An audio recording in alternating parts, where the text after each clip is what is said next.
In diesem Video verrate ich dir, wie du zum erfolgreichen Trader wirst. Hey, ich bin Felix, Daytrader und Gründer von Wir machen Trader. Ich bekomme immer wieder die Frage gestellt, wie man eigentlich zum erfolgreichen Trader wird und worauf man sich fokussieren sollte. Ich habe damals irgendwelche Strategien gehandelt, die nicht funktioniert haben und auch Märkte gehandelt, die rückblickend gar keinen Sinn für mich gemacht haben. Das Ergebnis, ich habe nicht nur eine Menge Geld verloren, sondern auch eine Menge Zeit und natürlich jede Menge Stress, der nicht hätte sein müssen. Genau aus diesem Grund gebe ich dir heute 5 Tipps an die Hand, die du für unterschiedliche Phasen in deinem Trading benötigst, um erfolgreich oder noch erfolgreicher zu werden. Seitdem ich diese Prinzipien anwende, hat sich mein Trading völlig verändert und ich konnte meine persönlichen Ziele von Unabhängigkeit und Selbstverwirklichung erreichen.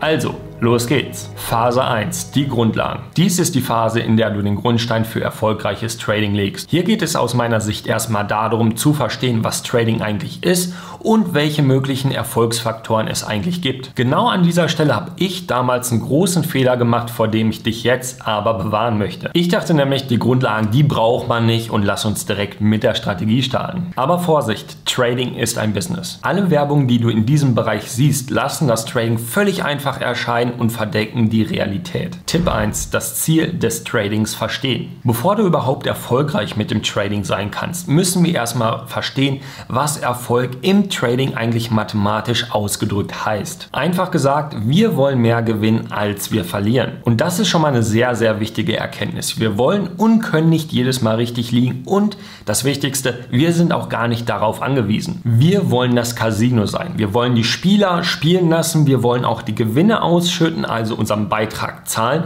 aber in Summe der Wiederholung, da gewinnen wir. Wir sind das Haus, wir haben den Profit auf unserer Seite und gehen das Ganze systematisch an. Erfolgreiches Trading lässt sich damit mit einem positiven Profitfaktor ausdrücken. Der Profitfaktor ist eine mathematische Formel, die ausdrückt, wie viel du durchschnittlich riskierst und was du dafür im Durchschnitt zurückbekommst. Lass dich daher auch niemals flashen, wenn jemand sagt, dass seine Strategie vielleicht 80% erfolgreich ist. Das sagt noch gar nichts über die Profitabilität der Strategie aus, weil wir nicht wissen, wie groß das Risiko bei diesen Trades eigentlich war. Es fehlt also das Chance-Risiko-Verhältnis. Wir brauchen für eine komplette, ganzheitliche Betrachtung also immer den Profitfaktor. Merke, du musst für erfolgreiches Trading also immer die Wahrscheinlichkeit und das Chance-Risiko-Verhältnis betrachten. In diesem Beispiel sehen wir also, dass sich hieraus ein Profitfaktor von 2,4 ergibt. Würdest du hiermit also im Durchschnitt 1000 Euro riskieren, würdest du im Durchschnitt 2400 Euro zurückbekommen, was bedeutet, dass du konstant einen Gewinn realisieren würdest. Tipp 2. Der beste Markt zum Traden. Wir wissen jetzt also, worum es im Trading eigentlich geht. Es geht nicht darum, Recht zu haben, sondern darum, geschickte Entscheidungen zu treffen, die uns langfristig erfolgreich machen. Doch was wollen wir eigentlich handeln? Ich empfehle die US-Aktien. Warum? Weil wir dort aus den folgenden Gründen am meisten Geld verdienen können. Es gibt 1000 Aktien, was bedeutet, dass wir täglich genau die finden können, die sich eben am meisten bewegen. Wenn wir uns also schon genau auf diese Aktien fokussieren, können wir rein mathematisch gesehen schon viel mehr Gewinn machen als in anderen Assets. Es gibt ebenfalls täglich Aktien, die gewisse Katalysatoren mit sich bringen. Das bedeutet, dass es hier beispielsweise Nachrichten gibt, die eben dazu führen, dass wir klare Bewegungen haben. Also entweder Bewegungen, die klar nach oben gehen oder Bewegungen, die klar nach unten gehen, was dazu führt, dass das Trading für uns deutlich einfacher wird. Aufgrund der großen Auswahl aus einem riesigen Aktienpool ist es für uns einfacher, auch die Aktien auszuwählen, die eine große Liquidität mitbringen. Zu häufig traden wir was, weil es sich vielleicht als einziges in unserer Asset-Auswahl bewegt, was aber auf der anderen Seite eine geringe Liquidität hat. Das bedeutet, unser Risiko wird eigentlich größer und das sollte eben nicht der Fall sein. Das sind nur einige Gründe, warum ich den US-Aktienmarkt gegenüber allen anderen Märkten bevorzuge. Ein ausführliches Video zu diesem Thema findest du bald hier auf unserem Kanal, also vergiss an dieser Stelle nicht zu abonnieren. Phase 2. Strategie lernen. Wenn du die ersten Grundlagen gelernt hast, wirst du wahrscheinlich überspringen und deine erste Strategie lernen. An dieser Stelle gebe ich dir den Tipp Nummer 3. adaptive Strategien wählen und Kontext lernen. Am Anfang habe ich irgendwelche Strategien im Internet gekauft, sie angewendet, gemerkt, das funktioniert nicht, ich verliere dauerhaft und dann, was passiert? Ich bin wieder von vorne gestartet und habe mit der nächsten Strategie weitergemacht. Ich hatte keine Ahnung, wie ich aus dem Teufelskreis rauskomme. Also, was ist das Problem? Das Problem ist, dass wir Erfolg kopieren wollen und nicht lernen möchten,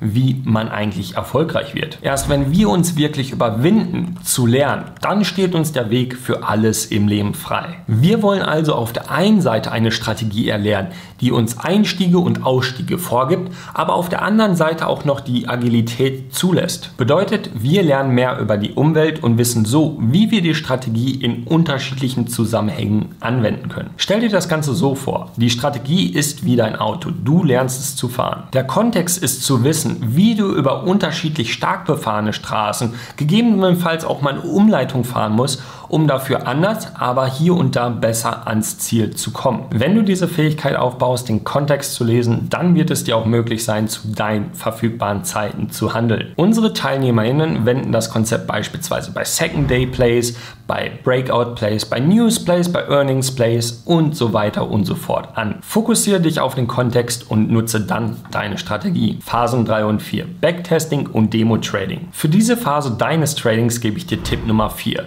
Setups journalen und Daten sammeln. Backtesting ist ein großes Thema für sich. Meine Empfehlung ist es, das Demo-Trading mit dem Backtesting gleichzeitig zu kombinieren, da du so auch die relevante Praxiserfahrung sammelst. Voraussetzung dafür ist natürlich, dass du ein klar definiertes Setup hast, also die Umgebungsfaktoren sozusagen den Kontext bestimmst und auf der anderen Seite dann auch eine Strategie hast, wo du also einsteigst, wo du aussteigst, wie du den Trade managst und so weiter und so fort. Während unsere MTF-Strategie hier als Beispiel genau sagt, wie wir das Ganze zu handeln haben, zeigt das spezifische Setup dann den exakten Kontext, in dem wir das Ganze umsetzen. Ein einfaches Setup, was unsere Studierenden nutzen, ist das sogenannte Second Day Play. Dies würden wir also handeln und gleichzeitig in einem Tool wie TraderView.com eintragen und mit dem entsprechenden Tag versehen. Später können wir dann also exakt sehen, wie erfolgreich dieses Setup im Demo-Trading war. Nimmt man dann in dieser Phase noch kleine Veränderungen am Setup vor, hat also beispielsweise den Anspruch, noch eine gewisse Variable hinzuzufügen, um den Kontext näher zu bestimmen. Was macht man dann? Dann ändert man einfach den Namen des Tags und jetzt würde ich Second Day Play V2, also Version 2 nennen und so ist es dann ganz einfach, die Daten miteinander in TraderView zu vergleichen, um zu sehen, ob die zweite Version mit der zusätzlichen Variable besser war oder eben noch die erste Version, in der wir diese zweite oder diese zusätzliche Variable noch nicht ergänzt haben. Wir schulen in dieser Phase also unsere Fähigkeiten, sammeln Daten und bereiten uns auf ein besseres Live-Trading vor. Phase 5. Live-Trading. Für das eigentliche Live-Trading gebe ich dir Tipp Nummer 5. Risikomanagement optimieren. Wenn wir also eine Strategie haben, die für uns bewiesenermaßen funktioniert, macht es Sinn, mit Echtgeld-Trading zu starten. Hier ist der wichtigste Punkt und ich kann es nicht häufig genug sagen, das Risikomanagement. Es ist immer egal, wie viel du machst, denn wenn du alles verlierst, dann bringt dir das Ganze nichts. Merke, erfolgreiche Trader sind gute Risikomanager. Welche Parameter solltest du hier berücksichtigen? Risiko pro Trade, Risiko pro Symbol und Risiko pro Tag. Machen wir ein einfaches Beispiel. Wenn du täglich tradest und vielleicht mit einem Konto von $5.000 starten möchtest und im Backtesting oder im Demo-Trading gesehen hast, ich habe maximal 3 Tage in Folge verloren, dann würde ich dir ein maximales Tagesrisiko von ca. $150 empfehlen. Warum? Sagen wir, dass du wieder wie im Demo-Trading auch maximal 3 Tage in Folge verlierst. Das wird bedeuten, dass du 3-mal dein maximales tägliches Risiko riskieren würdest, was bedeutet $150 plus $150 plus $150, eben also $450 bis ca. $500. Natürlich sind es mal vielleicht $20 mehr oder Kommission und so weiter und so fort. Würde also bedeuten, von den anfänglichen $5.000 wären jetzt eben $500 circa weg und das entspräche eben einer Summe von ca. 10%. Du kannst und solltest diese Parameter natürlich auf deine individuelle Situation anpassen, genauso wie es unsere Studierenden tun.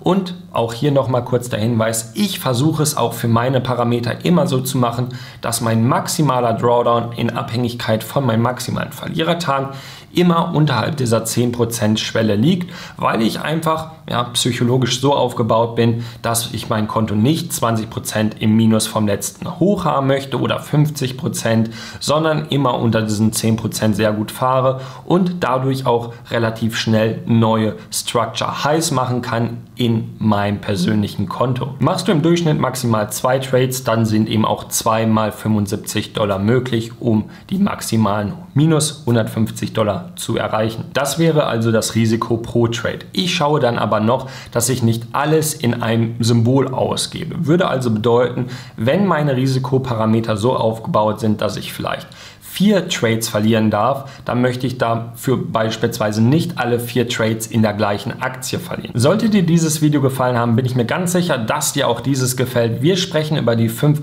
häufigsten Fehler im Aktientrading. Ich gebe dir wertvolle Tipps und Lösungen an die Hand, die du jetzt gleich direkt implementieren kannst. Also schau dir das Ganze an und wir sehen uns beim nächsten Mal wieder.